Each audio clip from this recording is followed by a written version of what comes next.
আসসালামু আলাইকুম প্রিয় দর্শক, শুভেচ্ছা সহ স্বাগত জানাচ্ছি চ্যানেল আই সংবাদে এবং সংবাদ কক্ষে আপনাদের সাথে আছি আমি ফাহমিদা দোলা। আর বিস্তারিত সংবাদের শুরুতেই জানিয়ে দিচ্ছি ফ্রেশ প্রিমিয়ামটি সংবাদ শিরোনামগুলো। কিছু ভালো লাগে না শ্রেণী থেকে সতর্ক থাকতে প্রধানমন্ত্রীর পরামর্শ, তরুণ প্রজন্মকে ভবিষ্যতের জন্য প্রস্তুত হওয়ার আহ্বান।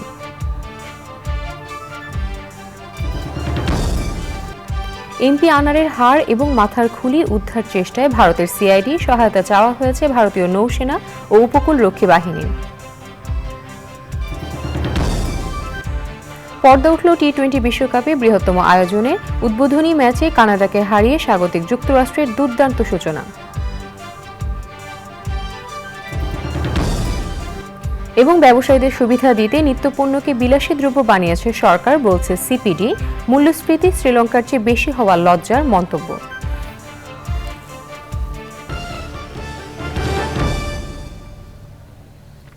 সংবাদ শিরোনামগুলো জানাচ্ছিলাম। এখনকার সংবাদ আয়োজন একই সঙ্গে চ্যানেল আই এর ইউটিউব চ্যানেলে এবং চ্যানেল আই এর ওটিটি প্ল্যাটফর্ম আই স্ক্রিনে লাইভ স্ট্রিম হচ্ছে। যাচ্ছে বিস্তারিত প্রসঙ্গে। বাংলাদেশে কিছু ভালো লাগে না নামে একটি শ্রেণী আছে, তাদের থেকে সতর্ক থাকার পরামর্শ দিয়েছেন প্রধানমন্ত্রী শেখ হাসিনা। আমার দেখা বঙ্গবন্ধু শীর্ষক ভিডিওচিত্র নির্মাতাদের পুরস্কার বিতরণী অনুষ্ঠানে প্রধানমন্ত্রী ইতিহাস থেকে শিক্ষা নিয়ে তরুণ প্রজন্মকে ভবিষ্যতের জন্য প্রস্তুত হতে বলেছেন। নীলাদ্রি শেখর রিপোর্ট। বাঙালির অভিসংবাদিত নেতা জাতির পিতা বঙ্গবন্ধু শেখ মুজিবুর রহমানের সংগ্রামী জীবনচিত্র নিয়ে আমার দেখা বঙ্গবন্ধু শীর্ষক 1 মিনিট ব্যাপ্তির ভিডিওচিত্র নির্মাণ করেছে দেশের একঝাঁক তরুণ। প্রধানমন্ত্রী সরকারি বাসভবন গণভবনে অনুষ্ঠানে জাতীয় পর্যায়ে প্রতিযোগিতায় অংশ নেয়া বিজয়ীদের হাতে পুরস্কার তুলে দেন প্রধানমন্ত্রী শেখ হাসিনা। বাংলাদেশ সৃষ্টির ইতিহাসে বঙ্গবন্ধুর অবদান তুলে ধরে প্রধানমন্ত্রী বলেন, তার পথ ধরেই আধুনিক রাষ্ট্র গড়ার কাজ করছে সরকার। সেই আধুনিক রাষ্ট্র গড়ার কারিগর হিসেবে আজকের শিশু ও তরুণদের তৈরি হতে বলেছেন বঙ্গবন্ধু কন্যা। যে ইতিহাস বিকৃত করা হয়েছিল সেই ইতিহাস বিকৃতি আজকে আস্তে আস্তে মুছে গেছে, এখন সঠিক তথ্যটা চলে আসছে। আর আমার খুব ভালো লেগেছে যে আমাদের এই যে ছোট্ট ছেলে মেয়ে সোনামণি, তোমরা আজকে নতুন প্রজন্ম, তোমরা একদিন এই দেশকে এগিয়ে নিয়ে যাবে, কিন্তু সেটা করতে হলে একটা আদর্শ লাগে। ইতিহাস থেকে আমাদের শিক্ষা নিতে হবে, কিন্তু আগামী দিনের পথ চলা আমাদেরকে খুঁজে বের করে আমরা যেন আরও সুন্দরভাবে বিশ্বের সাথে তাল মিলে কীভাবে দেশকে এগিয়ে নিয়ে যেতে পারি সেইভাবে কিন্তু নিজেদেরকে প্রস্তুত করতে হবে। এবং শিক্ষার দিকে আসলে শিক্ষা ছাড়া কখনো এটা সম্ভব না। শিক্ষা ছাড়া কোনো দিন একটা জাতিকে দারিদ্র্যমুক্ত করা যায় না। শিক্ষাই হচ্ছে সবথেকে বড় অর্জন। সেটাই আমি বলবো যে ইতিহাস থেকে শিক্ষা নিয়ে ভবিষ্যতের জন্য নিজেদেরকে তৈরি করতে হবে। এখন যুগ হচ্ছে প্রযুক্তির যুগ, বিজ্ঞানের যুগ, জ্ঞানের যুগ। সরকারের এত উন্নয়নের পরও যারা সমালোচনা করে তাদের থেকে সতর্ক থাকতে বললেন সরকার প্রধান। বাংলাদেশে কিছু মানুষ আছে, তাদের সব কিছুতেই কিছু ভালো লাগে না। আমি বলি এটা হচ্ছে কিছু ভালো লাগে না গ্রুপ। যেটাই করবো বলি এটার কি দরকার ছিল, মেট্রো রেল এটার কি দরকার ছিল, এক্সপ্রেসওয়ে খামাখে এগুলি করে পয়সা নষ্ট। তো এরকম ধরনের মানুষ কিন্তু নেতিবাচক মনোভাব নিয়েই তারা চলে। তারা সব কিছু আবার যখন তৈরি করি তখন দেখি খুব ভালো করে সেগুলো আবার খুব মজা করে আবার ব্যবহার করে, এটাও আবার আমি দেখি। তো আমি এটাই বলবো তোমাদেরকে তৈরি হতে হবে। এই যে মুক্তিযুদ্ধের চেতনাটা যেন নষ্ট না হয়, অর্থাৎ বাংলাদেশ যে ক্ষুধা দারিদ্র্যমুক্ত উন্নত বাংলাদেশ গড়ে উঠবে তোমাদেরকে গড়ে তুলতে হবে। সামনে কিন্তু অনেক কাজ, আমরা স্মার্ট বাংলাদেশ করব। তো তোমরাই হবে সেই স্মার্ট বাংলাদেশের মূল সৈনিক, তোমরাই এদেশকে গড়বে। পারবে না? বলো পারবে? সেটাই আমি চাই, কারণ তোমরা ইতিহাসটাকে যেভাবে তুলে ধরেছ আমি সত্যি আমার চোখের পানি রাখতে পারিনি। বহির্বিশ্বসহ প্রতিবেশী দেশের সঙ্গে বন্ধুত্ব ও শান্তি বজায় রেখে দেশকে এগিয়ে নেয়ার প্রত্যয় জানান প্রধানমন্ত্রী শেখ হাসিনা। Niladri Shekhar, channel I, Dhaka.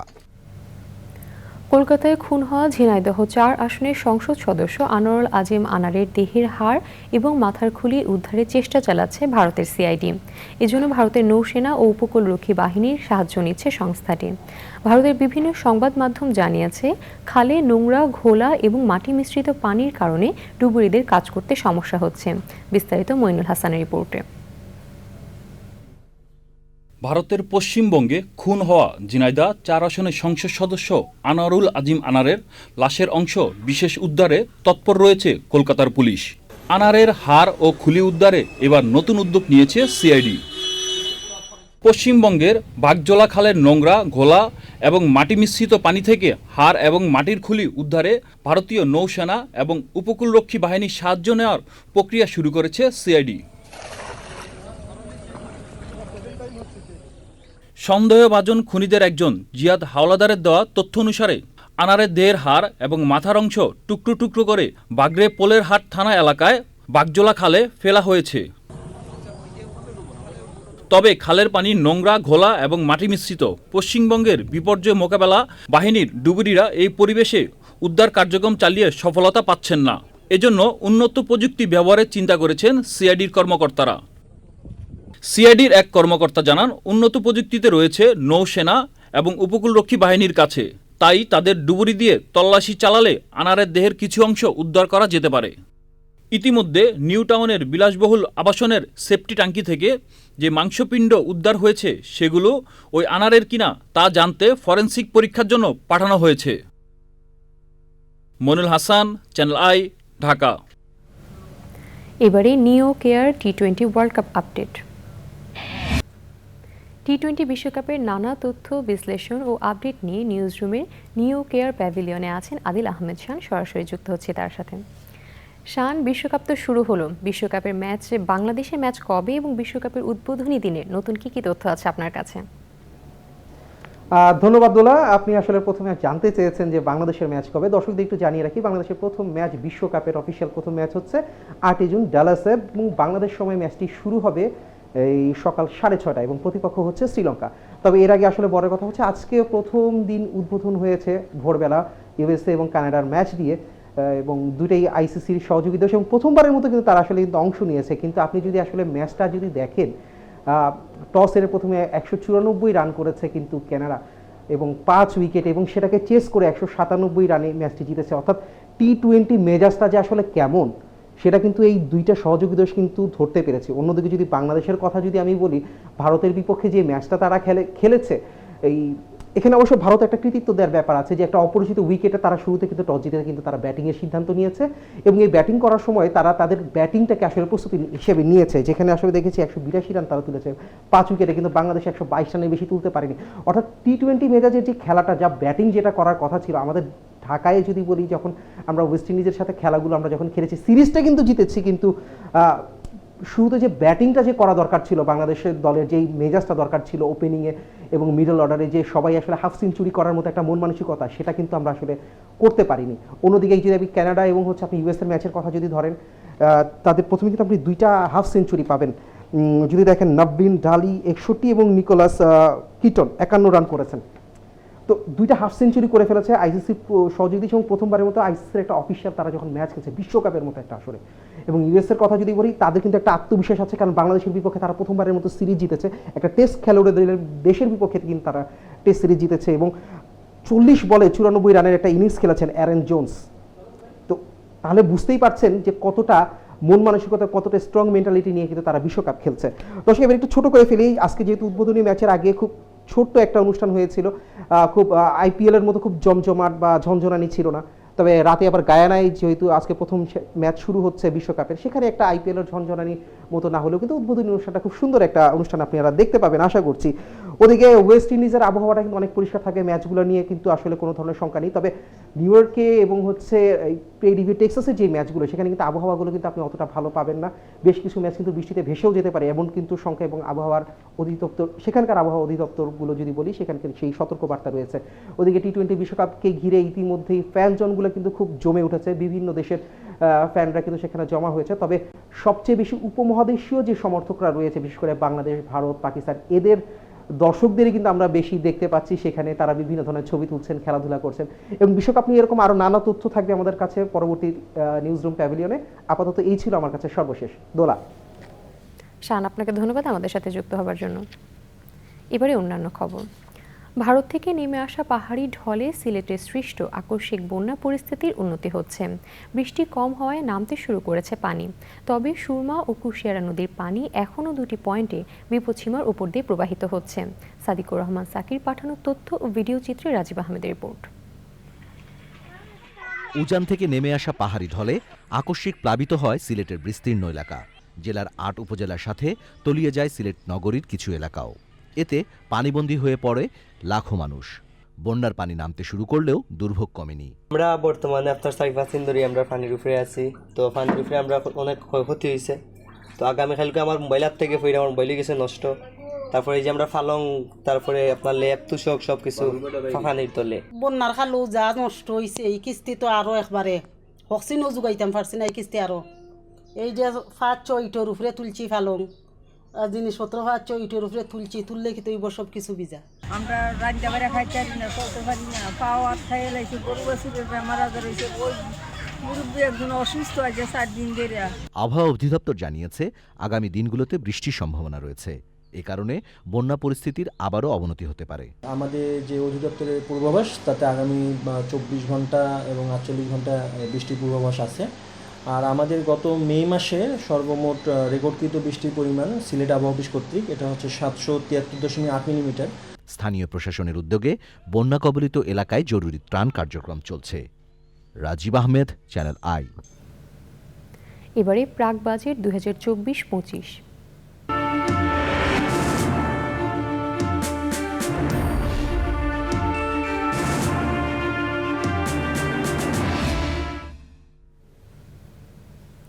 কদিন আগেও দেউলিয়া দেশের তালিকায় থাকা শ্রীলঙ্কার চেয়ে বেশি দামে নিত্যপণ্য কিনছে বাংলাদেশের মানুষ।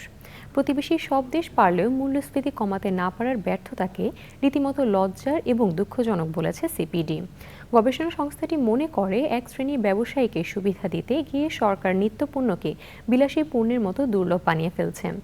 আগামী বাজেটে তাই উচ্চ প্রবৃদ্ধির পেছনে না ছুটে প্রকৃত চিত্র দেশবাসীর সামনে তুলে ধরে সামষ্টিক অর্থনীতি মেরামতের পরামর্শ দিয়েছে সংস্থাটি। রিজভি নাওয়াজের রিপোর্ট। বাণিজ্য মন্ত্রণালয়ের তথ্য বলছে, খোলা সয়াবিন তেলের লিটার প্রতি দাম 147 টাকা, আটা 42 টাকা, সরু চাল 70 টাকা। বছর জুড়ে গড় মূল্যস্ফীতি 10% কাছাকাছি, খাদ্য মূল্যস্ফীতি আরও বেশি। বাজেটের আগে অর্থনীতির চিত্র তুলে ধরতে সংবাদ সম্মেলনে Centre for Policy Dialogue CPD বলছে, বিশ্ববাজারে এই মুহূর্তে প্রতি লিটার সয়াবিন তেলের দাম 105 টাকা। তাহলে দেশের বাজারে কেন 147 টাকা হবে? প্রশ্ন সিপিডির। আমরা এতদিন পর্যন্ত যাদেরকে যে দক্ষিণ এশিয়ার যে দেশের দিকে আঙ্গুল দেখাতাম যে ওদের মূল্যস্ফীতি এত বেশি আমাদের এত কম, সেই শ্রীলঙ্কার চেয়েও আমাদের মূল্যস্ফীতি এখন বেশি। সুতরাং এই যে আমাদের দুর্ভাগ্য যে আমরা মূল্যস্ফীতিকে একটা সহনশীল পর্যায়ে রাখতে না পারা, এটি কিন্তু আমি বলবো যে সরকারের একটা বড় রকমের ব্যর্থতা। যে চালটা দরিদ্র মানুষ বেশি নিয়ে থাকে সেই জায়গায় মূল্য বৃদ্ধির প্রবণতাটা বড় লোক যারা তাদের চেয়ে বেশি। আমরা মসুর ডাল এর ক্ষেত্রে আমরা বৃদ্ধি দেখতে পাচ্ছি 95 ভাগ। আমরা দেখতে পাচ্ছি বোটল সয়াবিন তেলের দাম বেড়েছে 56 ভাগ এবং পাম অয়েলের দাম বেড়েছে 106 ভাগ। এই দাম বৃদ্ধিগুলো কি আন্তর্জাতিক যে দাম তার সাপেক্ষে সাযুজ্যপূর্ণ? যেখানে বাংলাদেশ আন্তর্জাতিক পর্যায়ে সয়াবিন তেলের দাম 105 টাকা পার লিটার, সেখানে বাংলাদেশে এই মুহূর্তে সয়াবিন তেল বিক্রি হচ্ছে 163 টাকা। আমরা জানি না যে কি কারণে এই এত বড় মূল্য পার্থক্য, এবং এটা আমদানি পর্যায়ে ডিউটির যোগ করেও কিন্তু এই হিসেবটা মেলানো সম্ভব না। মানুষকে স্বস্তি দিতে অর্থমন্ত্রীর প্রতি সিপিডির পরামর্শ, বাস্তবতার নিরিখে বাজেটে আয় ব্যয়ের লক্ষ্য নির্ধারণের। অর্থনীতি এখন উচ্চ প্রবৃদ্ধি ধরবার সময় নয়, অর্থনীতি এখন সামষ্টিক স্থিতিশীলতা আনার সময়, এবং তার জন্য যদি করতে হয় তাহলে অর্থনীতিতে অস্টারিটি মেজার নিয়ে সরকারি ব্যয়ের চাহিদা কমিয়ে আনা এবং সেই জায়গাতে বড় রকমের উদ্যোগ নেওয়া দরকার।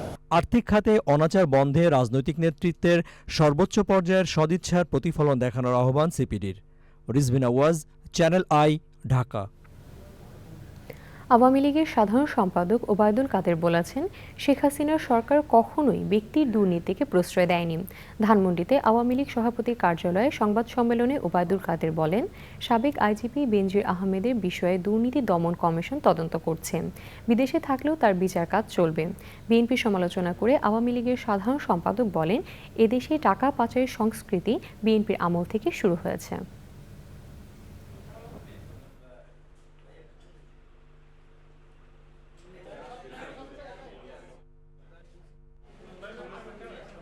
যেখানে দুর্নীতি দমন কমিশন অ্যাকশনে আছে, কেন কোনো ব্যবস্থা নেবে? দুর্নীতি দমন কমিশন আমাদের দেশে দুর্নীতি বিরোধী যত মামলা হয়েছে তদন্ত করে মামলা হয়, তারপরে একটা স্টেপ আসে, তাকে জেলে পাঠানো হবে এবং জেলে পাঠালে মামলা চলতে থাকে। মামলার রায়ে সে যদি দুর্নীতিবাজ সাব্যস্ত হয়, অবশ্যই তাকে আমি দুর্নীতিবাজ বলব। দেশে কোনো জবাবদিহি নেই বলে সাবেক আইজিপি বেনজির দেশ থেকে পালিয়ে যেতে পেরেছে বলে মন্তব্য করে বিএনপির মহাসচিব মির্জা ফখরুল ইসলাম আলমগীর বলেছেন, সরকার দেশের শাসক না হয়ে বর্গীদের মতো সবকিছু লুট করছে। জাতীয় প্রেস ক্লাবে জিয়াউর রহমানের ৪৩তম মৃত্যুবার্ষিকী উপলক্ষে জিয়া ফাউন্ডেশনের আলোচনায় মির্জা ফখরুল বলেন, মেগা প্রজেক্টের দোহাই দিয়ে ঋণ নিয়ে দেশকে পঙ্গু করে দিচ্ছে সরকার। দেশ রক্ষায় জিয়াউর রহমানের রাজনীতির দর্শনে নেতাকর্মীদের কাজ করার আহ্বান জানান বিএনপির মহাসচিব।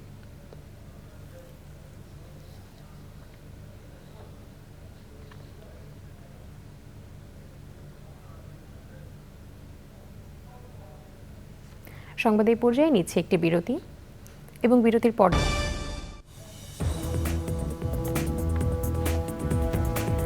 পর আবার আমন্ত্রণ চ্যানেল আই সংবাদে। কিশোর গ্যাং ও সন্ত্রাসী কর্মকাণ্ড থেকে তরুণ প্রজন্মকে দূরে রাখতে স্কাউটিং বড় ভূমিকা রাখতে পারে বলে মন্তব্য করেছেন রাষ্ট্রপতি মোহাম্মদ শাহাবুদ্দিন। রাজধানী ওসমানী স্মৃতি মিলনায়তনে বাংলাদেশ স্কাউটসের জাতীয় কাউন্সিলের ৫২তম বার্ষিক সাধারণ সভায় রাষ্ট্রপতি বলেন, আধুনিক বিশ্বের সাথে তাল মিলিয়ে চলতে তরুণ প্রজন্মকে সকল ক্ষেত্রে পারদর্শী হয়ে উঠতে হবে। স্কাউট প্রশিক্ষণ এক্ষেত্রে উপযুক্ত প্ল্যাটফর্ম হিসেবে কাজ করতে পারে। অনুষ্ঠানে স্কাউটের সর্বোচ্চ পদক রৌপ্য ব্যাঘ্র ও দ্বিতীয় সর্বোচ্চ পদক রৌপ্য ইলিশ এবং রোভার স্কাউটের সর্বোচ্চ পদক প্রেসিডেন্ট রোভার স্কাউটস অ্যাওয়ার্ড তুলে দেন রাষ্ট্রপতি মোহাম্মদ শাহাবুদ্দিন।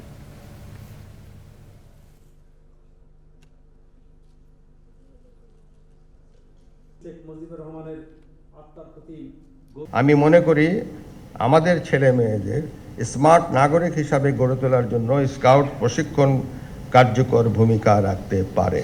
তারা যাতে শৈশব, কৈশোর ও যুব বয়সে সঠিক পথে পরিচালিত হয়, সুনাগরিক হিসাবে গড়ে ওঠে এবং মাদক, সন্ত্রাস ও দুর্নীতিমুক্ত স্মার্ট বাংলাদেশ গড়ার কাজে এগিয়ে আসতে পারে, সে লক্ষ্যে আপনাদের আরও বেশি তৎপর হতে হবে। পত্রিকার পাতা খুললেই কিশোর গ্যাং এর সন্ত্রাসী কার্যক্রমের খবর চোখে পড়ে। এতে অনেক সময় সাধারণ নাগরিকদের দৈনন্দিন জীবন দুর্বিষহ হয়ে ওঠে। কিশোর ও তরুণ প্রজন্মকে সঠিক পথে পরিচালিত করতে স্কাউটিং ইতিবাচক ও কার্যকর ভূমিকা রাখতে পারে। রেল যোগাযোগ শুরু হলো দেশের বৃহত্তম স্থলবন্দর বেনাপোল ও সমুদ্র বন্দর মংলার মধ্যে। শনিবার আনুষ্ঠানিকভাবে বেনাপোল বন্দর থেকে ৬০০ যাত্রী নিয়ে মংলায় যায় প্রথম ট্রেনটি। দীর্ঘদিন পর এই রুটে ট্রেন চলাচল শুরু হয় উচ্ছ্বসিত যাত্রীরা। যশোর প্রতিনিধি আকরামুজ্জামানের রিপোর্ট। ৪,২২৫ কোটি টাকা ব্যয়ে ১৩৮.৬৪ কিলোমিটার দূরত্বের যশোরের বেনাপোল থেকে বাগেরহাটের মোংলা রুটে ট্রেন লাইনের উদ্বোধন করা হয় গত বছরের ১ নভেম্বর। তবে উদ্বোধনের পর থেকে নানা জটিলতায় এ রুটে ট্রেন চলাচল সম্ভব হয়নি। অবশেষে ১ জুন আনুষ্ঠানিকভাবে শুরু হলো বহুল প্রত্যাশিত সেই ট্রেন চলাচল। শনিবার বেনাপোল বন্দর স্টেশন থেকে ৬০০ যাত্রী নিয়ে সকাল 10টায় মোংলার উদ্দেশ্যে ছেড়ে যায় ট্রেনটি। পৌঁছায় দুপুর ১২টা ৩৫ মিনিটে। ইতিহাসের অংশ হতে পেরে উচ্ছ্বাসিত প্রথম ট্রেনের যাত্রী ও সংশ্লিষ্টরা। বেনাপোল থেকে মোংলায় অনেক সময় যেতে হয়, তাই অনেক ভোগান্তি পড়তে হয়। যাওয়ার অনুভূতিটাও অনেক আনন্দের। প্রথম মোংলায় যাচ্ছি। বর্তমানে বেনাপোল খুলনা ভায়া যশোর হয়ে চলাচল করছে বেতনা এক্সপ্রেস ট্রেন। পুরনো বগি ও ইঞ্জিন দিয়ে মোংলা রুটে বাড়ানো হয়েছে আরও একটি ট্রেন। এই ট্রেনটি মোংলা কমিউটার নামে যশোর ফুলতলা হয়ে বাইপাস দিয়ে মোংলায় যাবে। মোংলা থেকে 6:15 বেতনা এক্সপ্রেস নামে ট্রেনটি বেনাপোল স্টেশনে 8:30 এসে পৌঁছাবে। বেনাপোল থেকে 9:15 মোংলা কমিউটার নামে মোংলার উদ্দেশ্যে ছেড়ে যাবে। মোংলা থেকে 1:30 একটা বেলা 1টায় বেনাপোলের উদ্দেশ্যে ছেড়ে আসবে এবং বেনাপোলে পুরোটা 4:30 এসে পৌঁছাবে এবং মোংলার উদ্দেশ্যে বিকেল 5টায় ছেড়ে যাবে। দেশের দুই বন্দরের মধ্যে রেল যোগাযোগ চালু হওয়ায় দক্ষিণের জেলাগুলোতে ব্যবসা বাণিজ্যের নতুন দ্বার উন্মোচন হবে বলে মনে করছেন সংশ্লিষ্টরা। যশোর থেকে আকরামুজ্জামান, চ্যানেল আই। এবারে নিটোল টাটা কৃষি সংবাদ।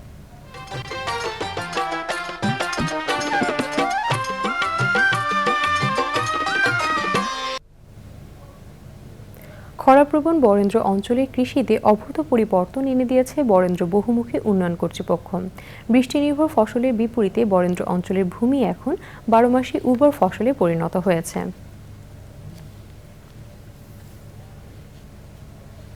এখন দেখবেন প্রকৃতি সংবাদ।